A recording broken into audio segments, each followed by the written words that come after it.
विविध बातें समझाया, तब राजा प्राचीन बरही ने हिंसात्मक यज्ञ करना बंद कर दिया। बोल भक्त वत्सल भगवान की जय। आगे वर्णन है कि एक बार प्रचेता गणों ने नारद जी से पूछा, भगवान आप कृपा करके बताइए हम भगवान को कैसे शीघ्र प्रसन्न कर सकते हैं, भगवान को जल्दी से जल्दी प्रसन्न किया जा सके, ऐसा कोई उपाय बताइए। नारद जी ने कहा, देखो प्रचेता गणों, जिस मनुष्य ने जीवन में 3 कार्य किए भगवान उस पर प्रसन्न हो जाते हैं। 3 कार्य कौन कौन से? जिसने जीवन में 3 कार्य किए भगवान उस पर प्रसन्न हो जाते हैं।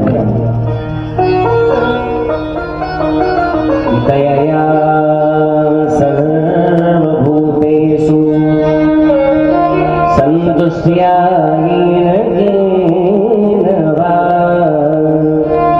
सर्वेन्द्रियोपशान्त्या च तुष्यति सुजनार्दनः तुष्यति सुजनार्दनः। जिस मनुष्य ने जीवन में 3 कार्य किए भगवान जनार्दन उस पर आस माने शीघ्र ही तुष्यति माने प्रसन्न हो जाते हैं। पहला कार्य दयया सर्वभूतेषु, प्राणी मात्र पर दया का भाव रखना। ऐसा ना हो कि आप किसी मार्ग पर जा रहे थे, मार्ग में कोई दुर्घटनाग्रस्त पड़ा हुआ था और आपने देखा लगा अरे भाई कहीं जान ना लग जाए, चलो आगे आगे बढ़े। दूर तक गए तब तक पता चला कि वो तो अपने संबंधी थे भाई, ऐसा ना हो, बल्कि सर्वभूतेषु दया, प्राणी मात्र पर दया का भाव रखना। दयया सर्वभूतेषु, और दूसरा संतुष्ट्या येन वा, भगवान ने जो कुछ भी दिया है उस पर संतोष रखना, प्राप्त को पर्याप्त मान करके संतुष्ट रहना चाहिए। संसार में हजारों लोग हैं जो बेचारे जीवन भर चल नहीं पाते हैं, हम दिन भर दौड़ लगाते हैं। संसार में लाखों लोग ऐसे हैं जो बेचारे जीवन भर देख नहीं पाते हैं, हम दिन भर देखते हैं। संसार में लाखों लोग ऐसे हैं जो जीवन भर बोल नहीं पाते हैं, हम दिन भर बोलते हैं। यदि भगवान ने केवल और केवल स्वस्थ मनुष्य शरीर भी दिया है तो संसार में हम कई लाख लोगों से हटके हैं। आज भी संसार में हजारों लोग हैं जो साइकिल की व्यवस्था के लिए भी महीनों तक सोचते हैं। हमको भगवान ने बचपन से दिया है। यदि आप इस प्रकार अनुभव करेंगे तो पग पग पर भगवान की कृपा का अनुभव होगा। जितना अन्न हम खा नहीं सकते भगवान ने उतना अन्न दिया है, जितने कपड़े हम पहन नहीं सकते भगवान ने उतने वस्त्र दिए हैं, जितना जल हम पी नहीं सकते भगवान ने पृथ्वी में उतना जल दिया है। यदि आप इस प्रकार अनुभव करेंगे तो पग पग पर भगवान की कृपा करुणा का दर्शन होगा। तो संतुष्ट्या येन वा, और तीसरा कार्य सर्वेन्द्रियोपशान्त्या च, अपनी इंद्रियों पर पूर्ण संयम रखना। इंद्रिय संयमता का ये मतलब नहीं कि आप बोले नहीं, देखे नहीं, सुने नहीं। जिससे बोलना चाहिए और जितना बोलना चाहिए उतना हम बोले, जिसको देखना चाहिए और जितना देखना चाहिए हम उतना देखें, जो सुनना चाहिए और जितना सुनना चाहिए हम उतना सुने। क्या है? इंद्रिय संयमता है। आंख जो देखना चाहे हम वो ना देखें, हम जो आंख को दिखाना चाहे आंख वो देखें। कान जो सुनना चाहे हम वो ना सुने, हम जो कान को सुनाना चाहे कान वो सुने। क्या है? इंद्रिय संयमता। इंद्रिय रूपी घोड़ों की लगाम व्यक्ति को तान करके रखनी चाहिए। आप इंद्रिय रूपी घोड़ों की लगाम स्वतंत्र छोड़ देंगे तो घोड़े कब कहाँ किस गड्ढे में फेंकेंगे कुछ पता नहीं। गाड़ी हमारे अनुरूप चलनी चाहिए, गाड़ी हम उधर न भागे। आपने गीत सुना होगा, देखना इंद्रियों के न घोड़े बढ़े, इनमें हरदम संयम के घोड़े पड़े, अपने रथ को सुमार्ग लगाते चलो, कृष्ण गोविंद गोपाल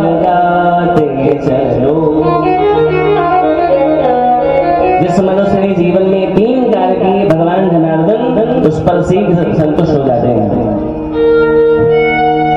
नारद जी महाराज ने प्रचेतागणों को दिव्यतम उपदेश प्रदान किया है और इसके अंतर पंचम स्कंद में प्रियव्रत जी महाराज का चरित्र है।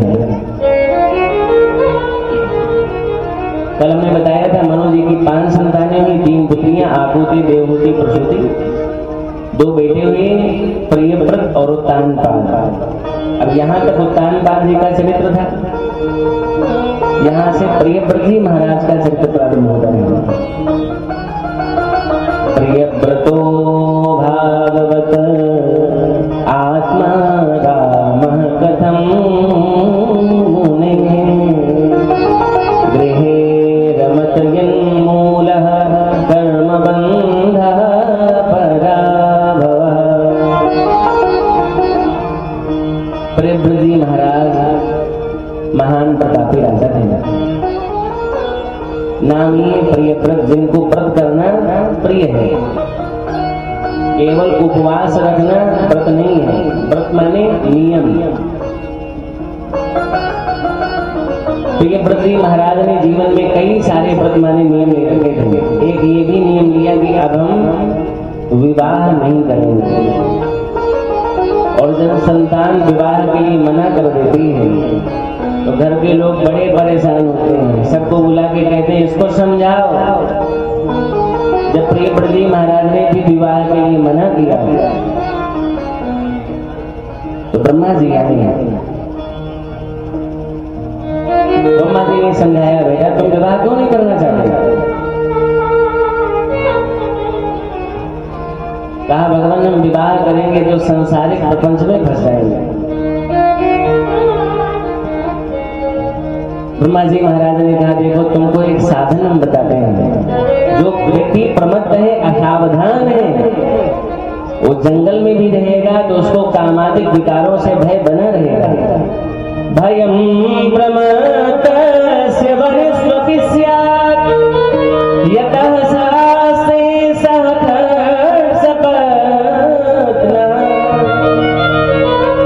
हम तुमको एक उपाय बताते हैं कि तुम संसार में रहते हुए भी मुक्त हो जाओगे।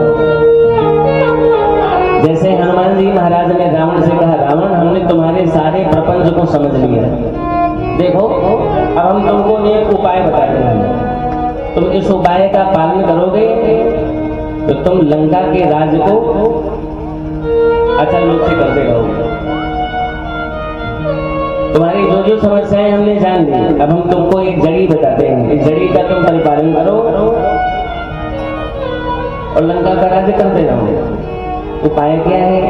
राम चरण पंकज उर्धर हो, राम चरण पंकज उर्धर हो, राम चरण पंकज उर्धर हो, राम चरण पंकज उर्धर हो। लंका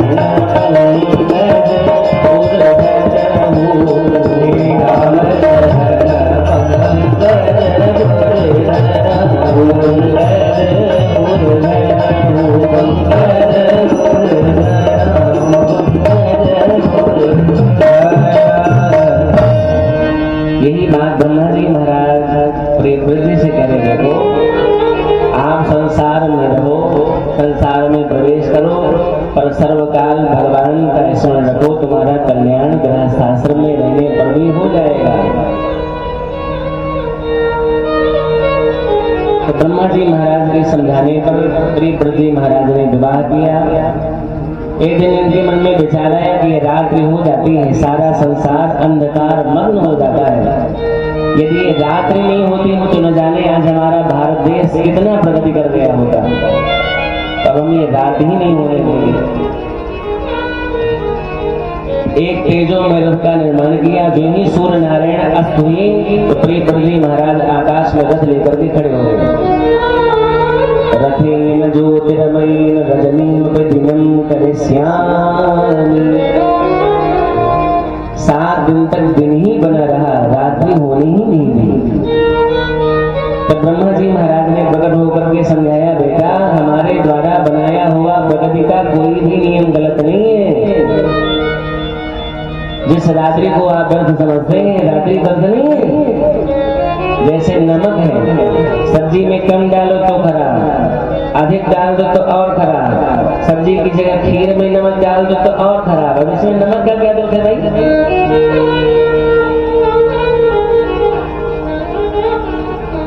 आग से ही घर चलता है और असावधानी बरती तो आग से घर जलता है।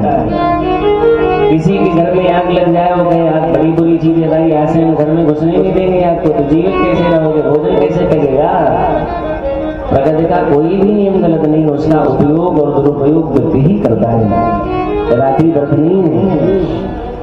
जिस रात्रि को आप व्रत समझते हैं, उस रात्रि में बड़े बड़े योगी जन साधना भी करते हैं।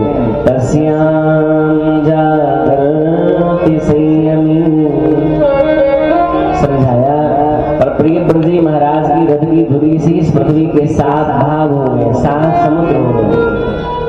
प्रिय ब्रजी महाराज के जैसा चरित्र भगवान के अतिरिक्त कोई नहीं कर सकता है। सुखदेव जी कहते हैं, जिनकी रथ की धुरी से इस पृथ्वी के 7 भाग हो गए, 7 समुद्र हो गए। प्रिय व्रत कृतं कर्म को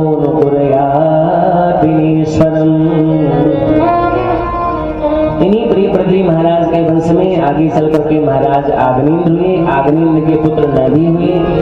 बहुत समय तक कोई संतान नहीं हुई। इन्होंने यज्ञ का आयोजन किया, साक्षात भगवान प्रकट हो गए। भगवान ने कहा, अरे नाभी राजा वरम रूही वरदान मांगो, क्या चाहते हो? राजा ने कहा, भगवान आपके समान पुत्र चाहता हूँ। भगवान ने कहा, ममा मैवान रूपा, मैं ही अपने रूप हूँ। मैं अपने समान बेटा खोजने कहाँ जाऊंगा? मैं ही तुम्हारे घर बेटा बन करके आ जाऊंगा।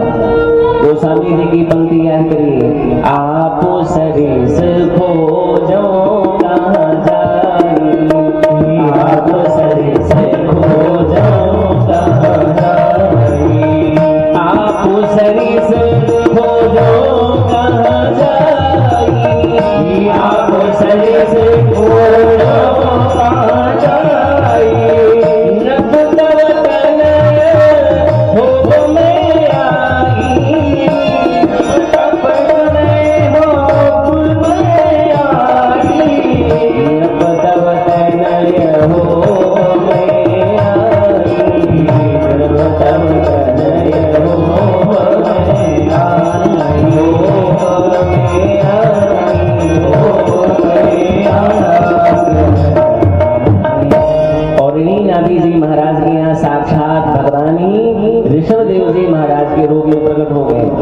ऋषभदेव भगवान की जय। माताओं जयकारा जोर से बोलो।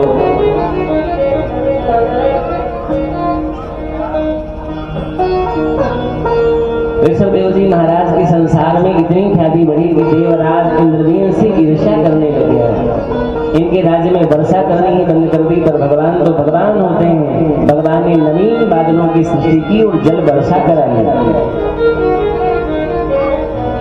इंद्र समझ गया ये साक्षात भगवान है, कि हमको इंद्र के पद से ही हटा न दे। तो दौड़ा दौड़ा इंद्र आया और अपनी पुत्री जयंती का विवाह ऋषभदेव जी महाराज से कर दिया।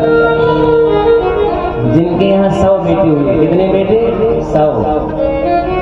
हम आपसे पूछते हैं, जिसके यहाँ 100 बेटे हों, उसको कथा सुनने के लिए किसी को निमंत्रण कार्ड देने की आवश्यकता नहीं है। सब लोग बैठ जाओ, कथा प्रारंभ। और यही हुआ है। ऋषभदेव जी ने एक दिन अपने सारे पुत्रों को बुला करके बैठाया और दिव्यतम कथा सुनाई है, एक अध्याय में। अब क्या कथा सुनाई, आप लोग भी सुन लीजिए। ऋषभदेव जी महाराज ने अपने सारे पुत्रों को बुला करके बैठाया और पूछा, बेटा बताओ तुमको ये शरीर क्यों मिला है? पुत्रों ने कहा, पिताजी शरीर शुभ भोगने के लिए मिला है। सुनते ही ऋषभदेव जी महाराज ने अपने पुत्रों को डांटते हुए कहा, देखो पुत्रों, ये शरीर शुभ भोगने के लिए मिला है, ये कहना तो बड़ी भारी मूर्खता है। शरीर तो मिला है, आप ही बता दो।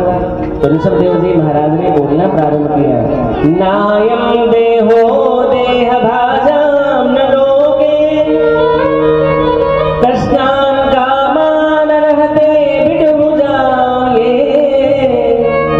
तपो दिव्यम पुत्रकायेन सत्वम सुतेन समान ब्रह्म सौख्यम त्वनंदम।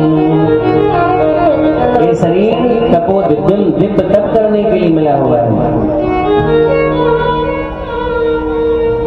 तप करने से होगा क्या? कहा अनंत ब्रह्म सुख की प्राप्ति होगी। देह धरे काय फल भाई भजिय राम सब काम बिहाई। ऋषभदेव जी महाराज ने अपने पुत्रों से कहा, बेटा हम जंगल जाते हैं, पर जाते जाते तुमको 2 चाबी दी जाते हैं। एक चाबी से मुक्ति का दरवाजा खुलेगा और एक चाबी से नरक का दरवाजा खुलेगा। ये 2 चाबियां कौन है? कहा महापुरुषों का संग, महापुरुषों की सेवा ही मुक्ति का दरवाजा है और दुष्ट व्यक्ति का, कामी व्यक्ति का संग करना ही नरक का दरवाजा है। महत सेवा द्वार माहुर विमुक्ते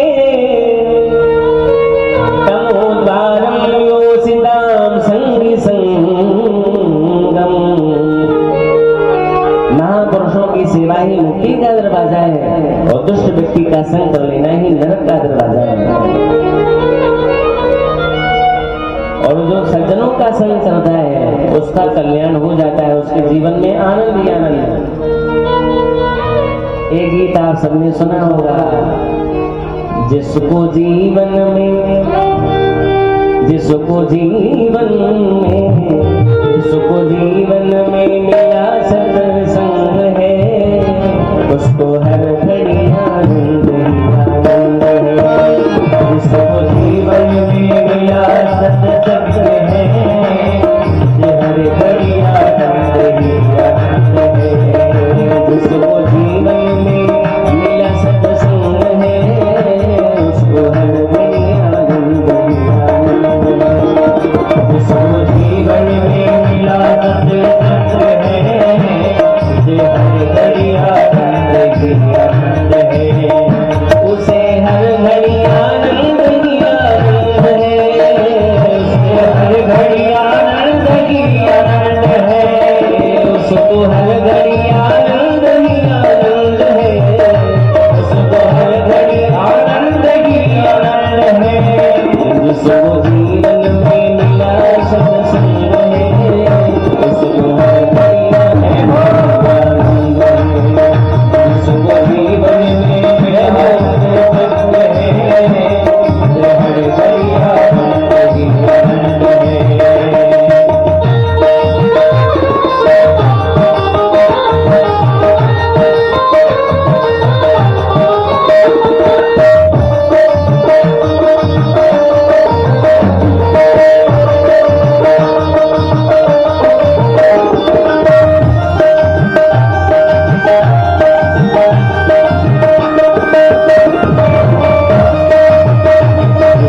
जीवन में मिला सत्संग है, उसको हर घड़ी आनंद ही आनंद है। जिसको जीवन में मिला सत्संग है, हर घड़ी आनंद ही आनंद है। श्री ऋषभदेव जी महाराज ने अपने पुत्रों को समझाते हुए कहा, बेटा महापुरुषों का संग ही मुक्ति का दरवाजा है और कामी व्यक्ति का संग कर लेना ही नरक का दरवाजा है।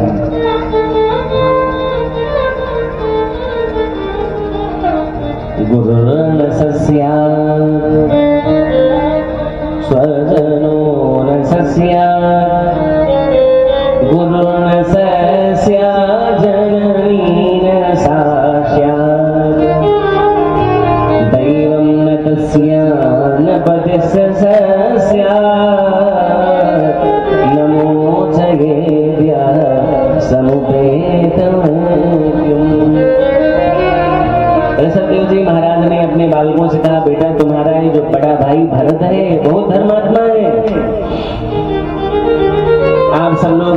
भाई का अनुगमन करो, तुम्हारा कल्याण होगा। शुश्रूषणम तद भरणम प्रजानां, और अपने बालकों को बड़ा सुंदर उपदेश प्रदान करके ऋषभदेव जी महाराज जंगल चले गए। भरत जी को राजा बना दिया। भरत जी महाराज ने पूर्वजों के समान प्रजा का परिपालन पोषण किया। ऋषभदेव जी महाराज ने बड़ा सुंदर उपदेश अपने बालकों को दिया है। ऋषभदेव जी महाराज का उपदेश एक अध्याय में है।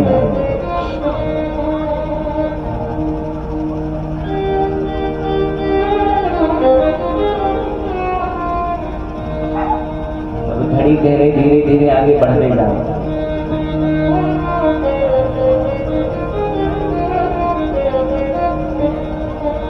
भरत जी महाराज को राजा बनाया। ऋषभदेव जी महाराज जंगल चले गए। भरत जी महाराज ने दीर्घकालिक समय तक प्रजा का परिपालन पोषण किया और एक दिन भगवान सूर्य नारायण का आराधन करने के लिए जंगल गए और गंडकी नदी के तट पर भगवान सूर्य नारायण की आराधना करने में संलग्न हो गए। एक दिन भरत जी महाराज नाभि तक जल में खड़े होकर के भगवान सूर्य नारायण को अर्घ प्रदान कर रहे थे। ए सूर्य सहस्रांशो तेजो राशि जगत्पते अनुकंपय मां भक्त्या गृहाणार्घ्यं दिवाकर। उसी समय प्यासी हिरणी आई, जल पीकर के प्यास बुझाई। अचानक से उनकी दहाड़ पड़ी सुनाई। अमृगी घबराई।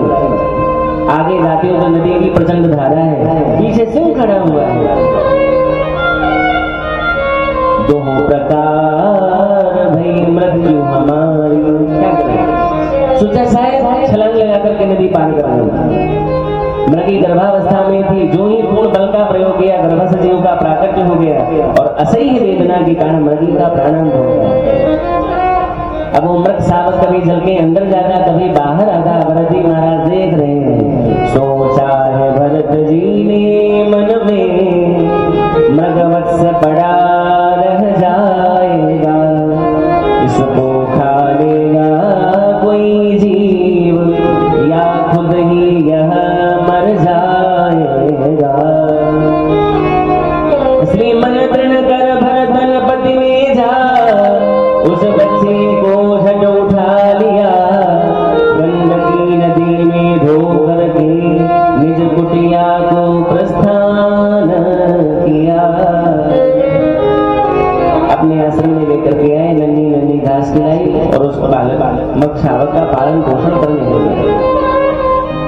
धीरे धीरे भरत जी महाराज का मन उस मृग में आसक्त हो गया।